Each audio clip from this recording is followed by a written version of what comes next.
Secretary Bessent, in the FSOP annual report, you stressed the importance of economic growth to promote financial stability. While you noted many ways you plan to deregulate Wall Street and plant the seeds for another crisis, you said little about the harms of inflation. I find this odd, as the President and you have finally began discussing in the media how the price of goods are way too high. Notably, you mentioned that tariffs may need to come down to lower costs for Americans. So I have a few questions about this.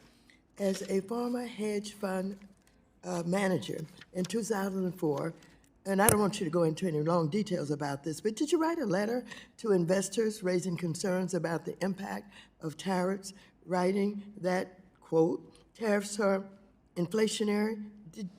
Did you say that at that time, yes or no? No. Okay, thank you. Okay, we have a New York Times article that, agrees that you said that. New York Times. Then last summer, when you testified before a Senate committee, you said, and I quote, "There is no inflation. Tariffs are not being passed on to consumers." You were quite definitive, and even claimed that critics had, quote, "tariff derangement syndrome." Well, those comments are at odds with the statement you made to investors that tariffs are inflationary. Again, I want to be clear, so just let me ask you, are tariffs inflationary, yes or no? According to the San Francisco Federal Reserve, with 150 years of data, yes or no? Tariffs do not cause inflation. San Francisco Federal Well, last Reserve November, Congresswoman, as the Trump administration finally began to realize 150 years that of data. affordability issues in America are not a hoax, you told Fox News that the government was going to reduce tariffs on goods like coffee and bananas, and that doing so would, quote, bring the prices down very quickly. Mr. Secretary, why was that announcement even necessary? If tariffs aren't inflationary, and as you and the President like to say, are paid for by the foreign country,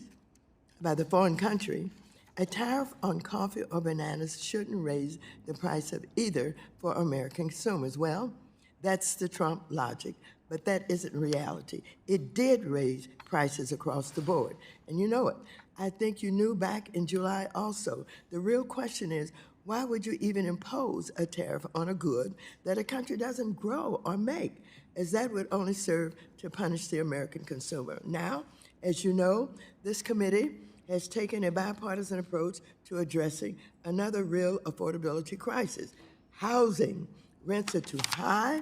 There aren't enough houses. However, one clear reason that the housing crisis has grown worse is that you and the rest of the Trump administration levied tariffs on housing production goods like lumber and steel, as well as appliances. These tariffs will result in half. Lumber is reclaiming my time. You don't get to talk. Lumber is at a 5-year low, Congresswoman. Reclaiming my time.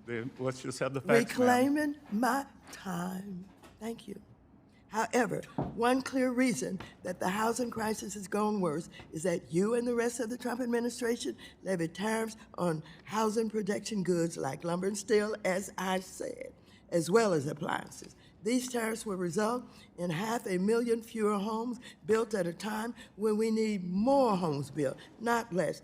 Trump single-handedly made housing more expensive. And once again, you know it, as Axios has reported that you were planning to lift tariffs on housing production goods. In addition, the unlawful campaign the Trump administration has waged with ICE and Border Patrol, terrorizing American communities, has also harmed home construction across America. So I ask you, Secretary Bessent, will you be the voice of reason in the administration and urge Trump to stop waging a war on American consumers and on housing or affordability and putting the economy at risk? Yes or no? You don't have to explain. Representative Waters, will you be the voice? Will you be the voice? Will you be the voice? Of inflation, will you be the voice of reason? And will you be the voice of reason? A study yes from no? Wharton University reclaiming my time. Shown reclaiming my time. Reclaiming my time. Was the mass unfettered immigration. Mr. Chair, will you let him know that when I ask time does belong to the gentlewoman from California. 10 and 20 million immigrants. Can you Look shut at the him up? housing stock Oh, of working Americans, and can you maintain some level of dignity? Gentlelady's time has expired. No, my time has not Your expired. time has expired. And the The gentleman, gentleman took up my time. I think you should recognize that, Mr. Chair. the He gentlewoman's took time up has my time. expired. The gentlewoman's time has Well, expired. if you Mr. wanna- Chair, parliamentary If you wanna inquiry. protect him, The chair Mr. recognizes the vice chairman of the Mr. committee, Chair. Mr. If you want to Heisinger. Parliamentary inquiry. go right ahead, but I would not expect you to do that.